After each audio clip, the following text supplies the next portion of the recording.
When the dinner ended, I sat alone in our apartment, staring at the quiet walls. Daniel tried to speak, but I could only shake my head because the words felt too heavy to hold. The taste of the evening still lingered, like something bitter I couldn't swallow. My mother's voice echoed in my mind, soft but cutting, always certain she was right. Aline's smirk stayed with me longer than the sting of the slap. It wasn't just tonight that hurt. It was everything that came before it, all the years stacked like invisible weights on my chest. I remembered being 12, when Aline crashed our father's car while sneaking out at midnight. They blamed me for not stopping her. I was grounded for a month, even though I had been asleep.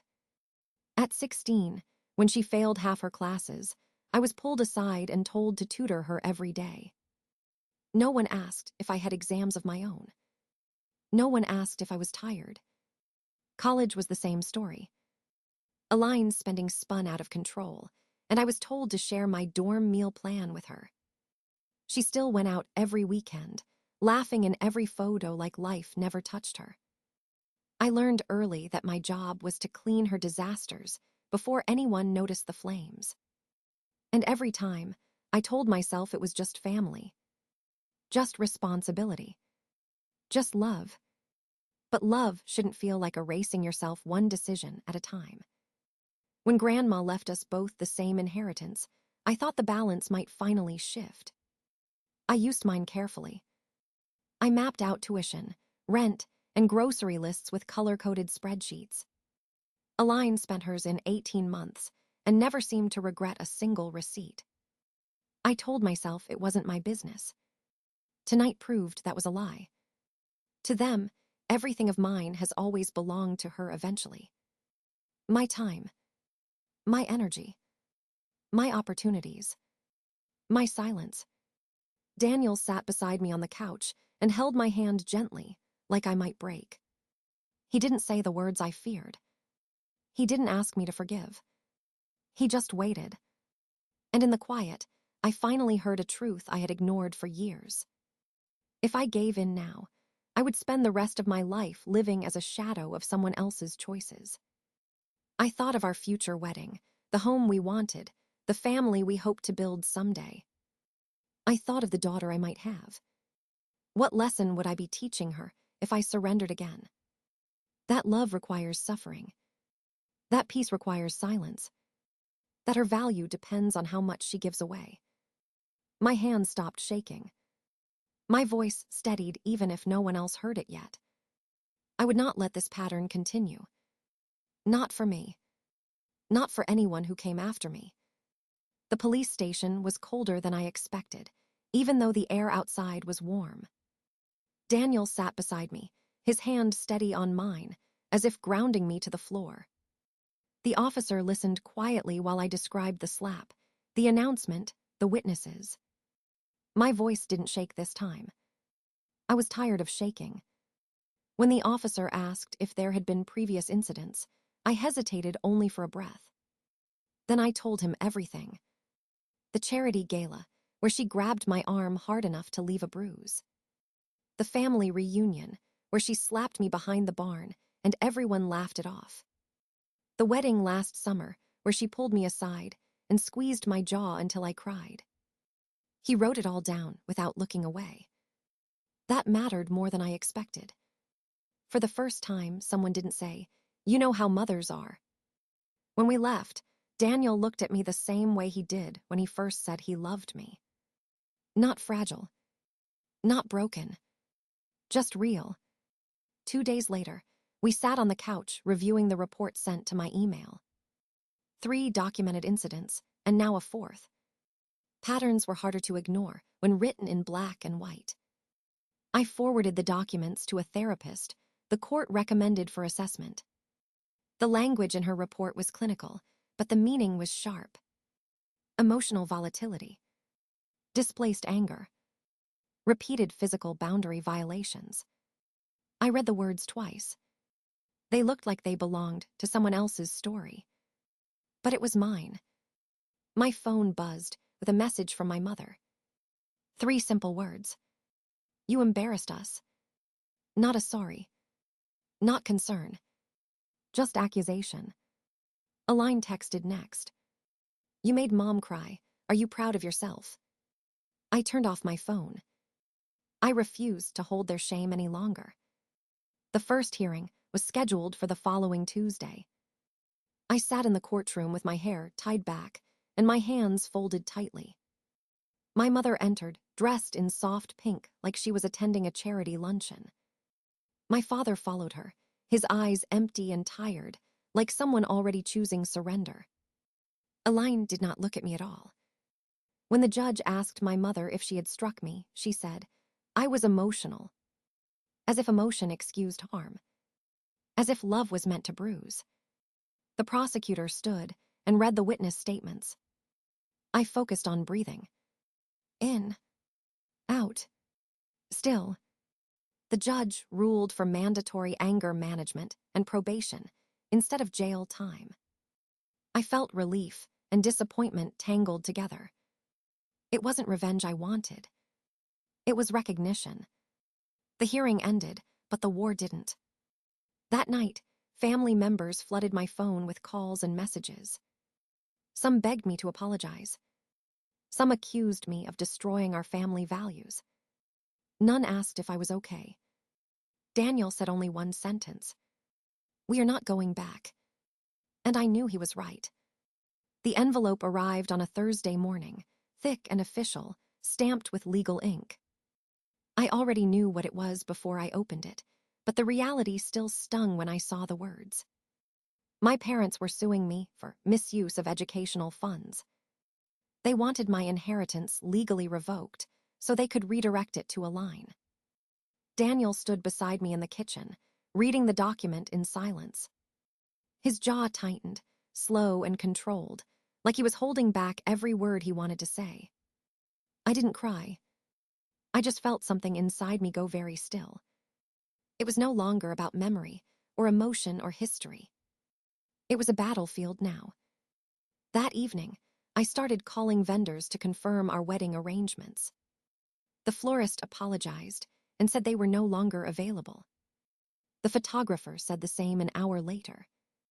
The venue sent an email saying the reservation had been canceled by the bride. I stared at the screen until it blurred.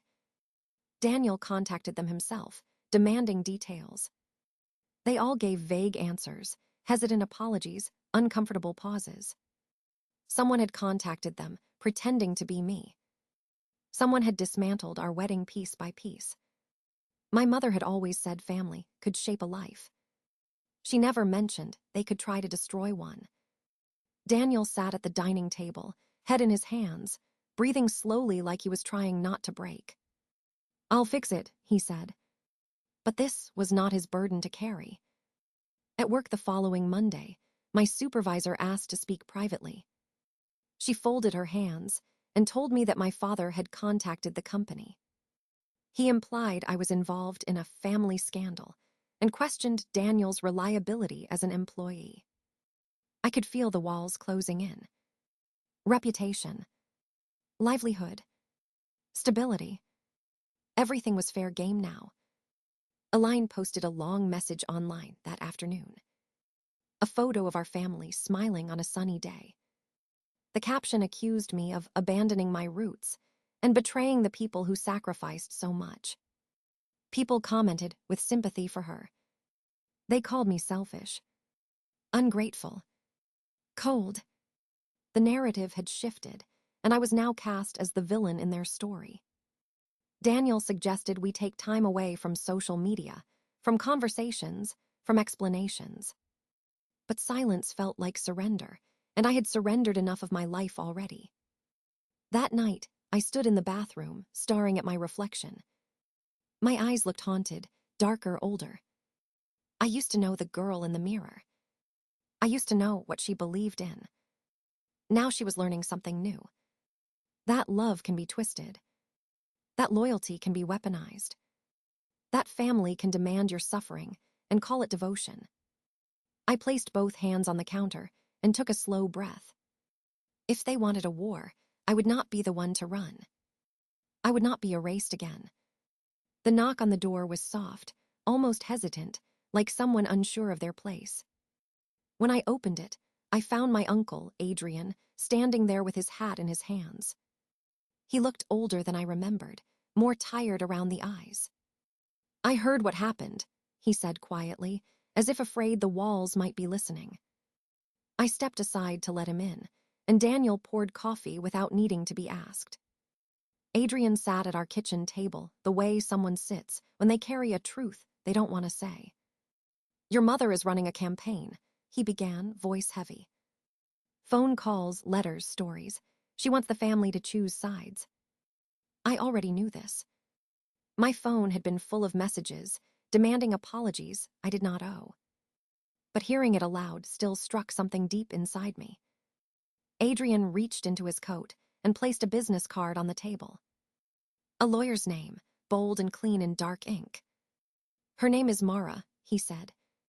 "She specializes in trust law, and she doesn't scare easily." For a moment, I couldn't speak. Someone was helping me. Someone in my family was choosing me. It felt unfamiliar, almost fragile. Mara arrived the next afternoon, punctual and composed, with a binder under her arm.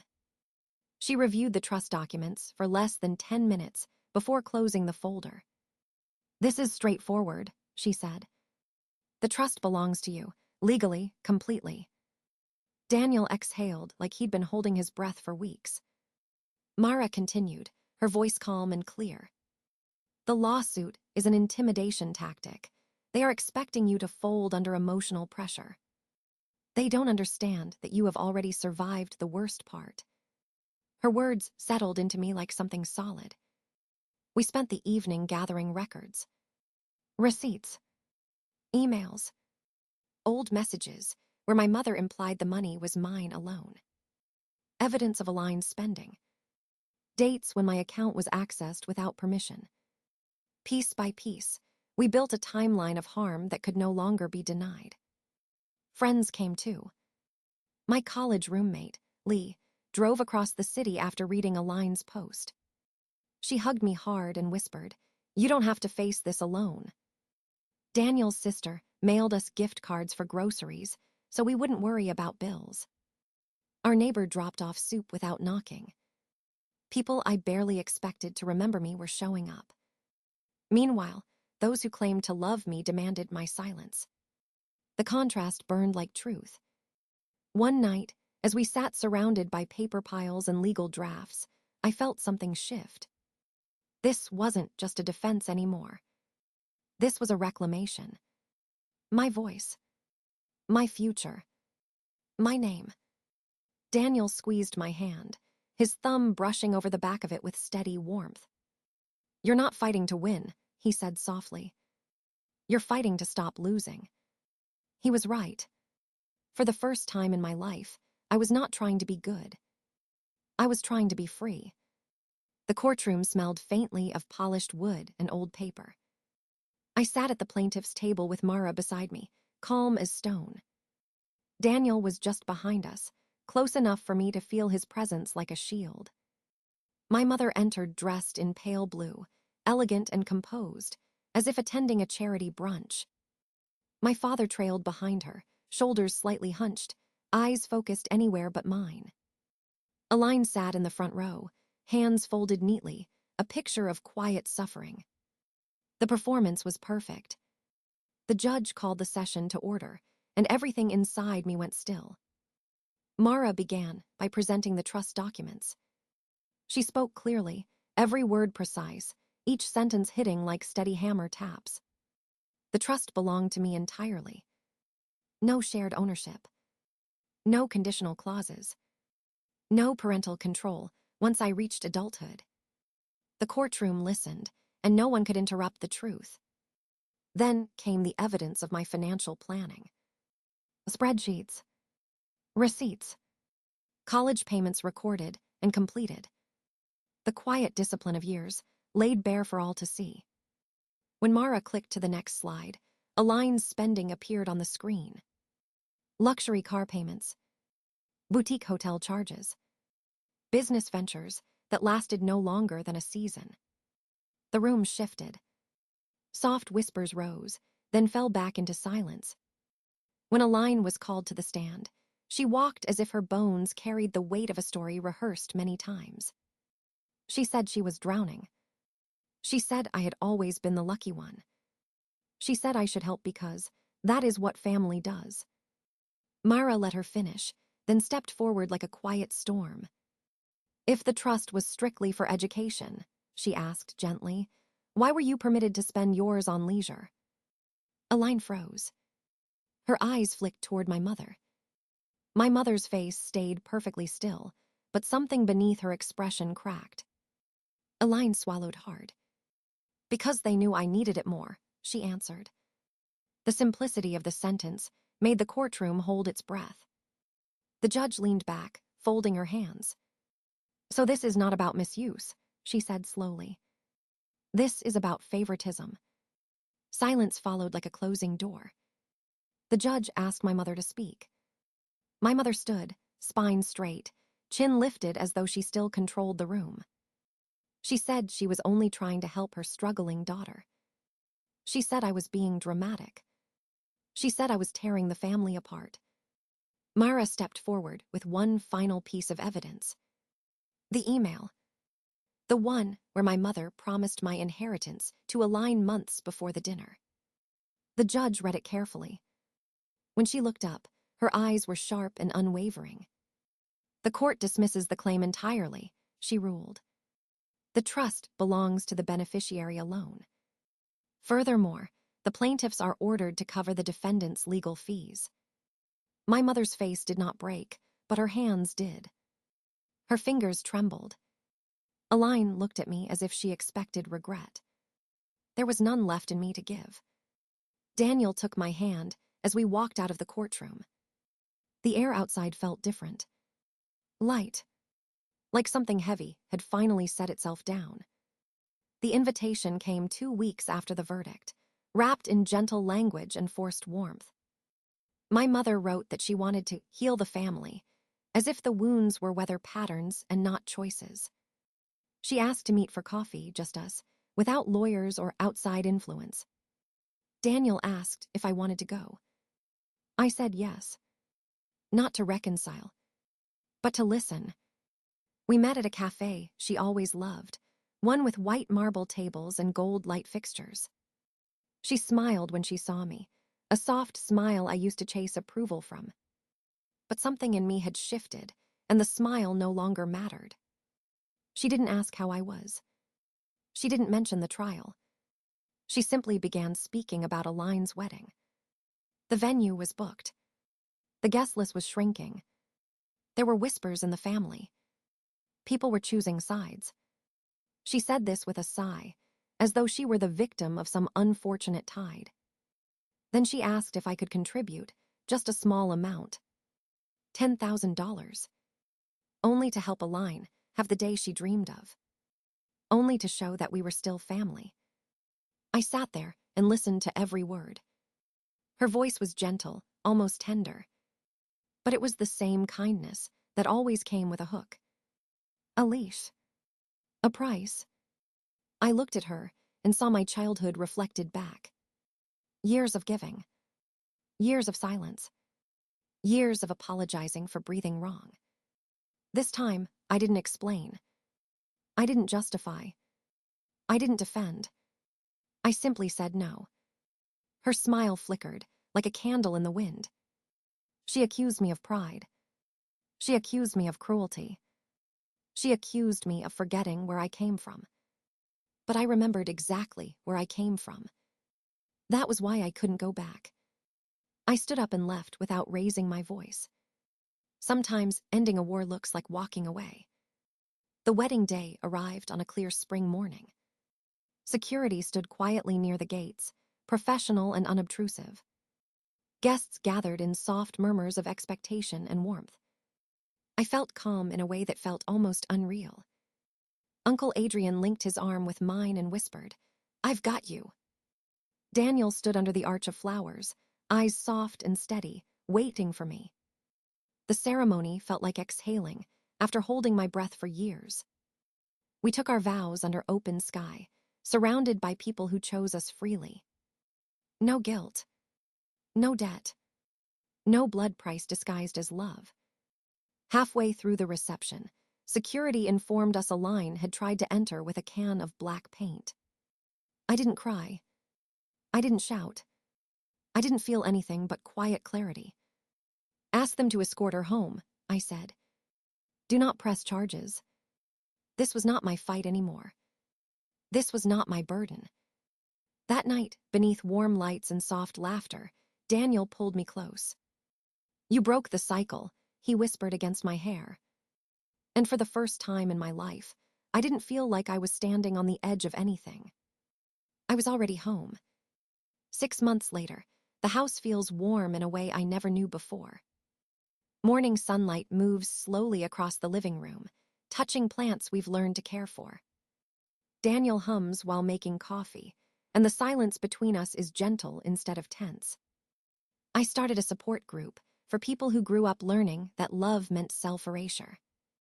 They sit in a circle and speak truths they were once punished for voicing. We learn together that boundaries are not walls. They are doorways to peace. Sometimes I still receive messages from relatives asking me to come back to the family. But I didn't leave a family. I left a system that survived by my silence. We host gatherings now, small but filled with real laughter. Uncle Adrian always brings dessert, smiling like someone who finally made the right choice. On our anniversary, Daniel and I plant a tree in the garden. New roots, steady and growing. I no longer measure love by how much I can endure. I measure it by how safe I feel in my own skin. And for the first time, I feel free.